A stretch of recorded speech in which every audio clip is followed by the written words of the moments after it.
We're Hassani and Danielle Pettiford, and we're a real couple with real problems who almost called it quits. I was very frustrated. I became very disconnected, very jaded and cold. We have 4 children, going on 20 years of marriage, and we practice what we preach. Our mission, to change the way couples relate to one another and teach them the skills needed to improve the quality of their relationships. This is the Couples Academy Show. Good morning, everyone. Welcome to the Couples Academy Show. My name is Hassani. I'm Danielle. And we're back for another season. Glad to have you with us.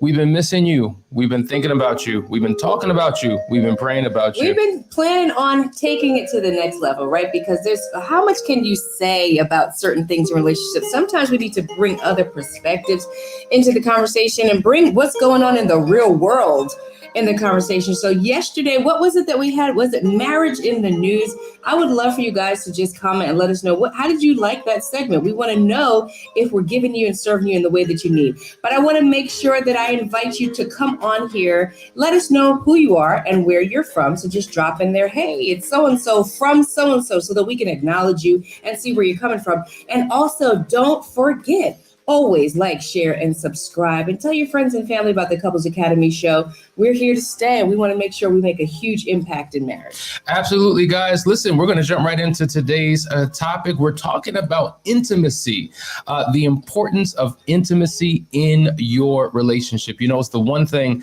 that we're all striving for. It's the one thing that we're all hoping for. Sometimes we lose it. We want to regain it, and we're trying to figure out how do we begin to do that. Well, we're going to talk about that today on our show. How about you? Like on a scale of 1 to 10, how do you measure your level of intimacy in the relationship?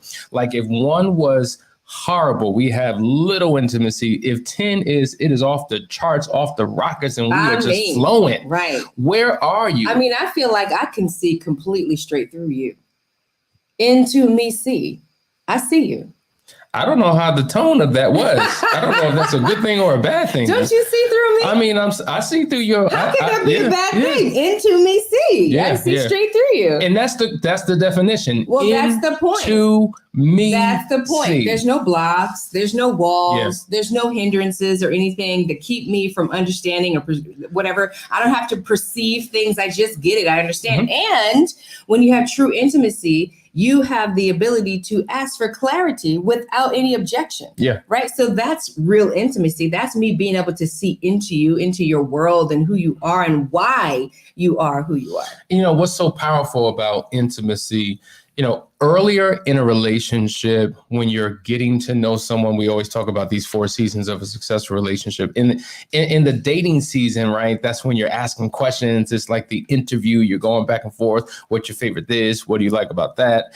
And you're learning each other. And it's natural and it's normal and it's fluid. And everybody seems to be, you know, on par with one another. And it's, in essence, for lack of a better term, easy. But when you get into a committed relationship, say you've gone from dating to now committed courtship and now engagement and now you're pursuing marriage, along that journey, there are going to be setbacks and challenges and disappointments and frustrations. And what was easy to do initially, what was natural to do in the very beginning, now requires intentionality. Now you have to become purposeful in your efforts. And I think that's where the challenge comes in, because most people say this shouldn't be so hard. Why is this so difficult? Like, why can't we just flow? Maybe something's wrong with you. Maybe something's wrong with this relationship. Maybe I need to try something different. Maybe I need to go somewhere else because they don't seem to be having a problem and they seem to be doing all right. But the fact of the matter is, Danielle, I remember when we used to host our show on Atlanta Live and we said marriage is spelled W-O-R-K. And then you said, no, it's spelled what did you say? You said H-A-R-D. W-O-R-K. It's hard work. You know why? Because there are 2 different people coming from 2 different experiences trying to become one. And when you don't have true intimacy, there's a reason. And usually it's a lack of safety and trust, right? I can't give you intimacy if I'm protecting myself, if I'm guarded, if I'm scared of fill in the blank. This will happen if I share my whole heart with you. Or the last time I was truly intimate and gave myself fully to somebody, this happened. So I reserve parts of me and I compartmentalize. And so some parts you'll never, ever get because somebody damaged it so bad and I never took the time to get the support to put it back together. So you'll never get that part of me. And then there are other situations where actually we have invited, mistrust into our relationships. And so now I can't give you intimacy because it is you that, showed me mistrust. And listen, guys, in order to get it back, it's not just going to happen. It's not going to knock on your door. It's not going to ring your phone. It is something that you have to pursue. There's a pursuit of intimacy that you need. And when you pursue something, it means you're reaching towards, you're moving towards, because when you're pursuing and when you're moving towards something, a movement educates you, right? Action keeps you learning. Pursuit teaches you what you should know and what you shouldn't know. But if you're sitting back just waiting for something to happen, you will remain ignorant and you will remain far away from your objective. So it's got to be something, it's like an uphill battle sometimes. It requires you stretching and going beyond your comfort zone and getting back what you once had or getting what you've never had. But when you pursue, it leads to progress in that relationship. Most of you have used the term, I just want to move forward. And we're waiting for a wind to sweep us off the ground and throw us and thrust us forward.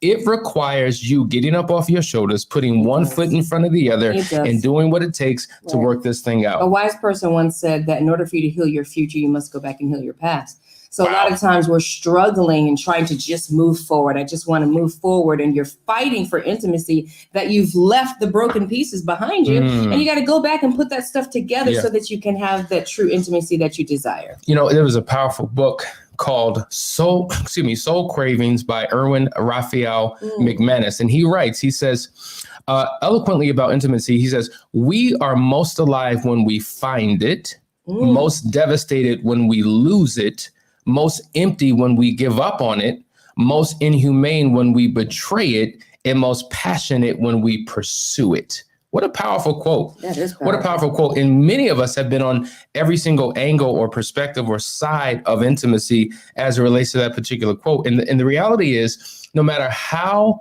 your situation may be, no matter how dim, no matter how dark, no matter how dreary, no matter how, just discouraged you may be about your current situation, it is not an indication of where you can one day be. You can't look at your future through the lenses of your past or your present. There's a possibility that you can overcome and get to a better place, because we were once there. We were once willing to throw in the towel, call it quits. We just couldn't take it anymore. She didn't like me. I didn't like her. It was a wrap.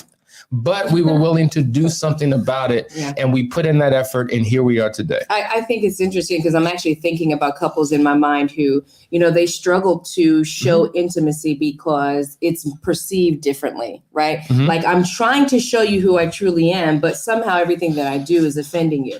And this is the power of the Enneagram personality assessment, guys. I'm going to be a broken record for the rest of my life talking about the power of this thing, because when Hassani says we were there, he's not lying. And it really took for us to get a deeper understanding of who we were and why we do the things that we do, so that we can understand that I'm not attacking you. He's not attacking me. This is not necessarily even about you or me. It's an internal battle that I'm having with myself. And now that I can reveal that to you, my internal battle, now you can have empathy for me. And that makes a huge difference. Absolutely. Guys, I hope you're enjoying this conversation. We're talking about intimacy. We didn't even get a chance to welcome those who are here. So Angel and Denise and Lakeisha, Darnell, Kathy, Rick, Kathy. Clarence, Zach, Christy, Lenee, Michelle, gorgeous, Lenee again, JG. Good morning, everybody. Listen, Hassani, we got to figure out our flow, because I was going to welcome them on the second half of the show. Oh, is that right? Well, yes. So, that's just how it goes sometimes. Well, we're glad that you're here. We want you to like, share, and subscribe. Get the word out so that we can get the word out to you. Hey, Bobby. But intimacy in your relationship, listen, we're going to go through a couple points, but tell me about what's going on with you on the second side of the break. But before we get there, listen, intimacy, I want you to understand this. Intimacy means acceptance. Yes. Okay. We said that relationships are spelled W-O-R-K. Intimacy is spelled A-C-C-E-P-T-A-N-Z-E. Acceptance. It's acceptance. And if intimacy means intimacy, what that means is I want you to see me, not the image that you have of me, not the expectations that you want from me, not what you're trying to fix me and make me to be. I want you to accept me for me. Right. A lot of times we get into relationships because of what a person represents for us, to us, what we want them to be with us, and we try to shape them and form them and fashion them into what we want. Yes, And and it it's a gets so problem. much deeper than that, guys, and we're going to break this down for you. But when you come back on the other side, we want to hear from you, okay? What are some of your struggles with intimacy? Do you feel that you have intimacy with your partner? And what are the things that you're doing to make sure that you can keep it alive and thriving? We'll talk to you about that on the other side of the break. You're listening to the Couples Academy Show. Let's get it.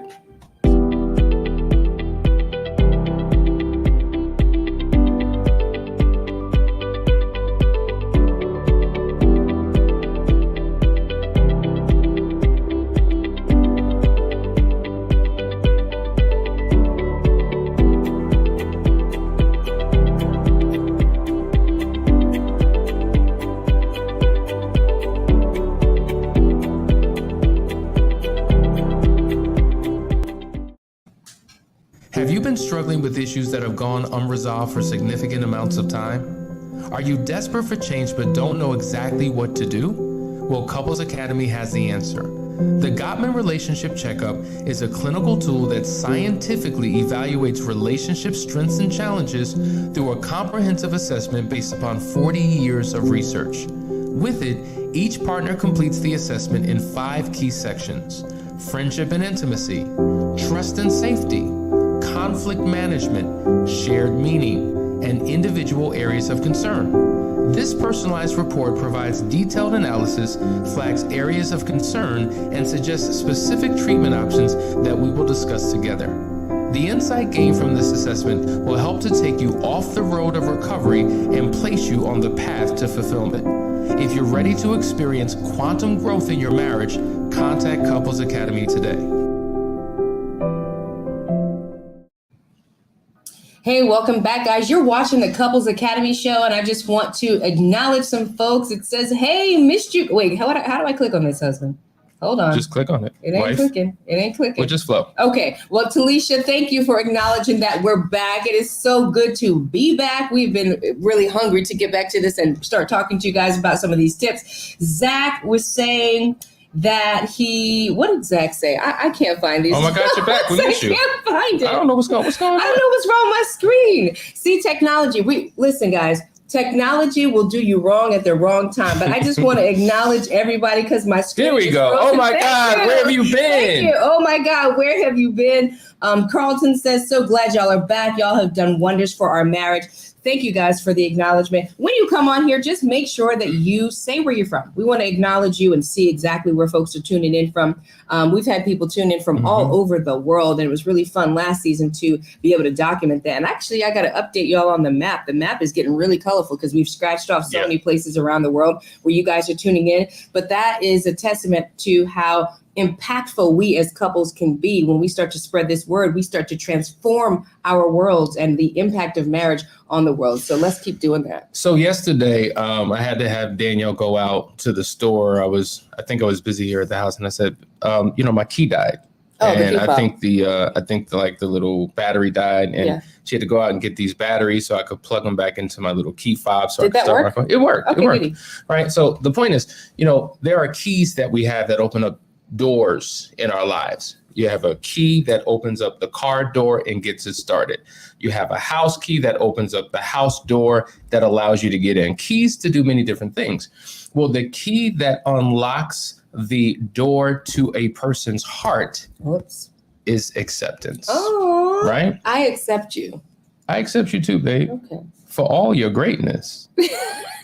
And all that I other feel like that stuff was too. so loaded. I feel like that was so loaded. But real talk, oftentimes we're so critical and judgmental and dismissive of all of who a person is. I remember working with a couple in Florida, and the wife was saying, you know what, you're in love with the idea of love. You're in love with the idea of me, but you don't really love me. Because everything you say is so critical. I'm not good enough. You're in love with the idea of what you want me to be. that she did not feel accepted. She did not feel worthy. Her self-esteem was in the basement because of the way her husband viewed her. And so if you truly want to develop emotional closeness in that relationship, you have to accept the person that you're with. Now, that doesn't mean that this is just who I am. I'm just going to be who I'm going to be. That's what I was going to say. I mean, it sounds like she experienced a tremendous amount of criticism, right? So for her to not feel accepted in her own relationship means that, you know, he was constantly pointing out all her shortcomings and what she's not, and not highlighting all the wonderful things about her. And so that's what we want to get into. This acceptance thing is deep because, as Hassani is saying, it's not about accepting all your flaws and saying, well, that's just who I am and I don't have to change or be anything other than who I am. But it is about getting an understanding about who that person is. And it is about doing practical things every day that can develop your intimacy. You know, somebody says here, I'm not sure I know what intimacy is or how to be intimate. So to give another word for intimacy, closeness, right? Closeness. So if you're in a relationship and you are emotionally distant, psychologically distant, physically distant, and there's a huge gap and wedge, you do not have intimacy in your relationship. So the closer physically, and I don't mean sex, the closer physically, emotionally, psychologically you get to that person allows you to begin to spend quality time with that person, and you get to know who that person is. That's intimacy. Yeah, I can't click on this, but Pam says, when you are accepted, I think you're more apt to, to become what that person needs you to be for them. I think that's exactly it, because I'm not folding my arms and just determined to be stuck as who I am, right? But your acceptance of me allows me to bloom, so to speak, right? Because you are accepting of the fact that I am not perfect. I do have some flaws, but I'm willing to work on it. I'm willing to be what I need to be. And I think that's a huge piece of it. Yeah, absolutely.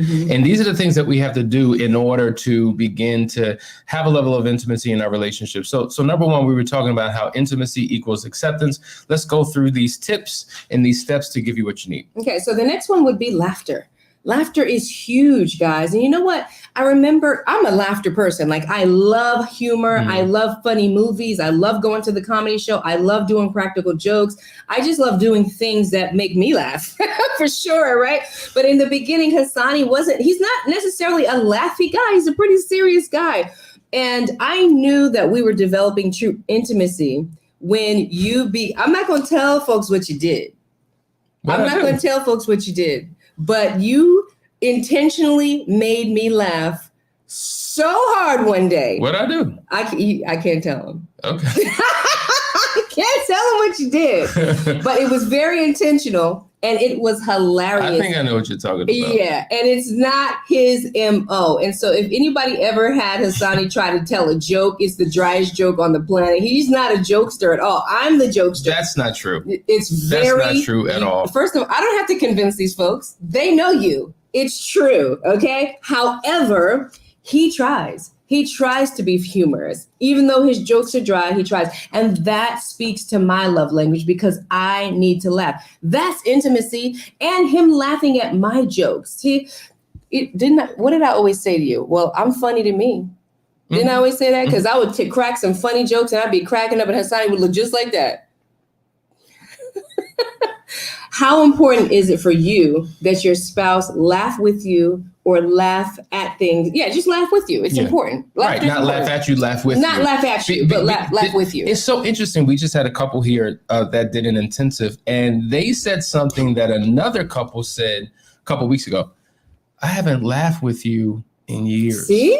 With you. Yes. We found sacred spaces and moments to connect through laughter. Even though they were dealing with heavy, deep, difficult conversations, they found levity in it and began to laugh. And the laughter was the glue that bound them together. And so they came in, when I tell you they came in like, this is a wrap. I'm not interested. It's over. I'm just doing this because I made an obligation. They came out completely different. A powerful quote. The shortest distance between two hearts is laughter. So even if I'm angry, have you ever been angry about something? Like, has your child, think about that. That's the easiest example. A child doing something that made you angry, but it was hilarious.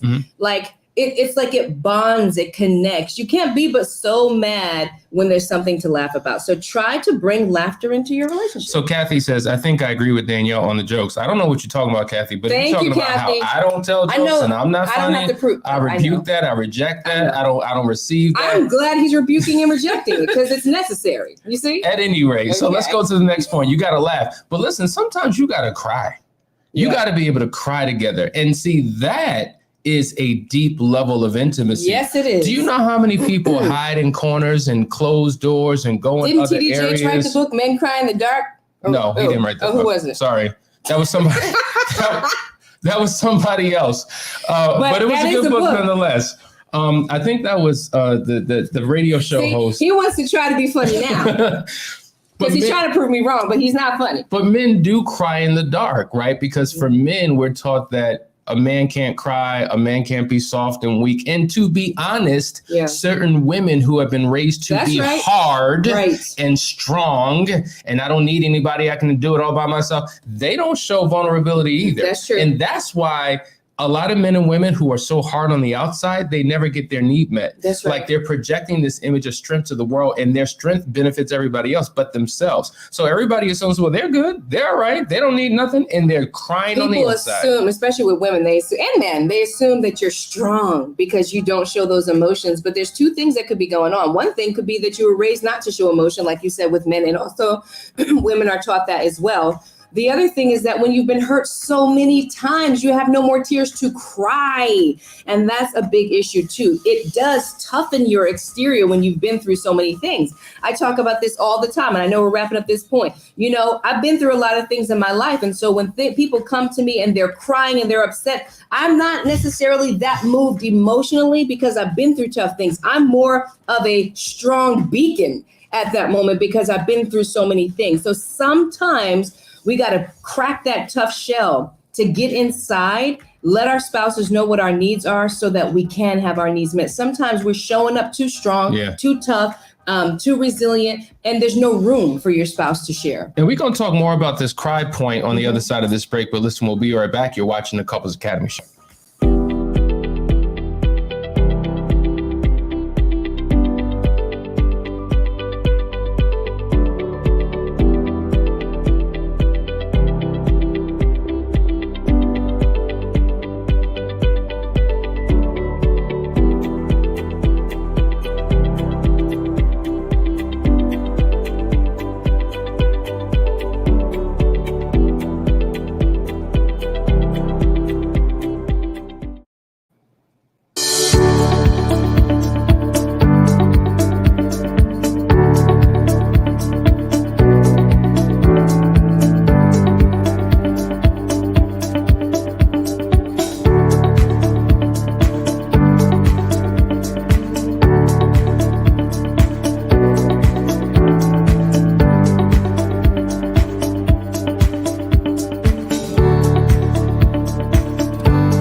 That's right. You're watching what we just put on the screen, and that's the Moving Forward program. And, you know, it's one of the things that we're really, really, really excited about because we have an opportunity to take a journey for a number of months with couples who have gone through some challenges and had some setbacks and really want to get back on track and get in alignment with one another to develop that level of intimacy. And so if you are looking for something, I'm going to tell you something. There's something powerful about community. When you can get together with other couples who are kind of going what you're going through and can relate to what you're dealing with, there's such support in that particular environment that helps you to get over the hurdles and the challenges that you're having. So imagine, not only are you getting great content and guidance and instruction from us, but a community of other people who support you and keep you anchored. And we just ending up one particular Moving Forward group. We're coming to the end of our season, and it's so great. I love it how they're planning tours and vacations and going to this place and that place. And I was just like, that's what it's all about. That's what it's all about. And it just keeps happening over and over with every group. There's a bond. It's almost like a graduating class. Yes. And they go off together to do life together and are better for it. They're better together as a couple, and they're better as a community because nobody wants to do life alone. So many couples have come to us doing life alone and have walked through that process with us and walked away with a whole community. Absolutely. It's so powerful. So listen, you need to consider joining the Moving Forward program. You can simply go to couplesacademy.org, find out more about it, or even set up a discovery call with us and inquire, because I think it would be a major, significant thing in your life that will push your relationship forward. But we only have a few minutes. I want to go back. We got to go back to cry, right? Yeah, we're going to go back to cry. I don't know why these things are falling out, but the ability to cry, when sometimes people don't know what to do when their spouse is crying. They're like a deer in headlights. They don't know what to do. And sometimes you don't even need to have words, but sometimes just a touch, just an embrace, just being silent in the presence of that person, just being present can be what they need. You just have to be sensitive to that moment, give it space to breathe, and let them know that you're there for them no matter what they're going through. They could be sad about a family member, the loss of a family member, somebody sick, the loss of a job, something going on in their personal lives. And just your presence alone does wonders. And I want to add to that because people think that they need to do or be a certain way about things. True intimacy is not trying to do and trying to be someone that you're not. It's the presence of you. I will never forget talking about how crying, develops that intimacy. When Hassani and I were bumping heads, we were in the middle of the fight in the midst of our lives. And Hassani broke down and cried. I had never seen him cry.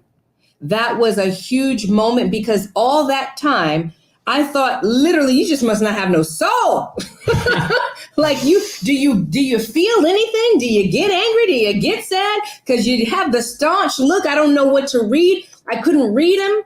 But when he broke down and he cried and then started to express why he was crying, all my anger, we were in a fierce argument at that moment. All my anger just melted away and just left out my feet. And I sat down next to him and did exactly that. And I just wanted to know more, what's going on? It was my opening. It was the entrance into the stony heart. And so, yes, not necessarily that you have to cry all the time, but if you are moved to tears, don't hide it from your partner. Let them see the whole you. I think a lot of times we get moved to tears about things or we're hurt by something and we go into a closet and cry and we don't share ourselves or that part of ourselves, that intimate, soft side of ourselves with our partner, and they deserve to know that about you. Listen, guys, we're talking about intimacy, and I hope that you're getting something out of this. We're going to continue this conversation into tomorrow because there's so much more to unpack, but I want you to think about it. Where are you in your relationship with intimacy? What are the roadblocks? What are the obstacles? What are the things that have gotten in the way? Are you your own roadblock? Are you your own break? Let's talk more about it tomorrow. We love you guys. We'll see you in the AM. Share this with as many people as possible so that we can help change lives all around the world. Love you guys. Talk to you soon. If you would like to be a guest on our show, or if you're interested in one of our restoration programs, contact us today at couplesacademy.org.